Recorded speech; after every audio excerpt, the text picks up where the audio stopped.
एक बाप अदालत में दाखिल हुआ ताकि अपने बेटे की शिकायत कोर्ट में कर सके। जज साहब ने पूछा, आपको अपने बेटे से क्या शिकायत है? बूढ़े बाप ने कहा कि मैं अपने बेटे से उसकी हैसियत के हिसाब से हर महीने का खर्च मांगना चाहता हूँ। जज साहब ने कहा, वो तो आपका हक है, इसमें सुनवाई की क्या जरूरत है? आपके बेटे को हर महीने खर्च देना चाहिए। बाप ने कहा कि मेरे पास पैसों की कोई कमी नहीं है, लेकिन फिर भी मुझे हर महीना अपने बेटे से खर्चा लेना चाहता हूँ, वो चाहे कम का ही क्यों न हो। जज साहब आश्चर्यचकित होकर बाप से कहने लगा, आप इतने मालदार हो तो आपको बेटे से क्यों पैसे की क्या आवश्यकता है? बाप ने अपने बेटे का नाम और पता देते हुए जज साहब से कहा कि आप मेरे बेटे को अदालत में बुलाएंगे तो आपको बहुत कुछ पता चल जाएगा।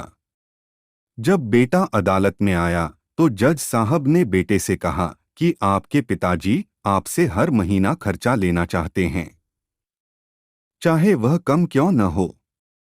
बेटा भी जज साहब की बात सुनकर आश्चर्यचकित हो गया, कहने लगा, मेरे पिताजी बहुत अमीर हैं, उनके पास पैसे की भला क्या जरूरत है?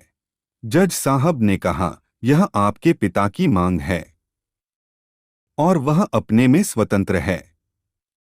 पिता ने जज साहब से कहा कि आप मेरे बेटे से कहिए कि वह मुझे हर महीना 100 रुपये देगा और वो भी अपने हाथों से, और उस पैसे में बिल्कुल भी देरी न करेगा।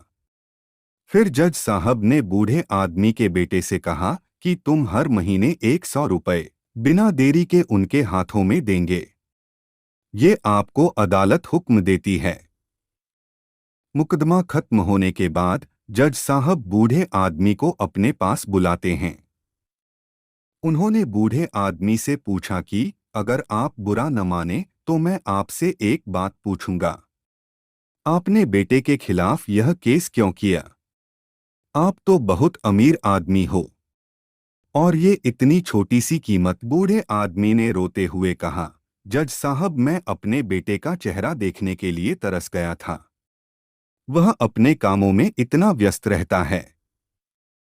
एक जमाना गुजर गया, उससे मिला नहीं और ना ही बात हुई, ना आमने सामने और न फोन पर। मुझे अपने बेटे से बहुत मोहब्बत है, इसलिए मैंने उस पर ये केस किया था।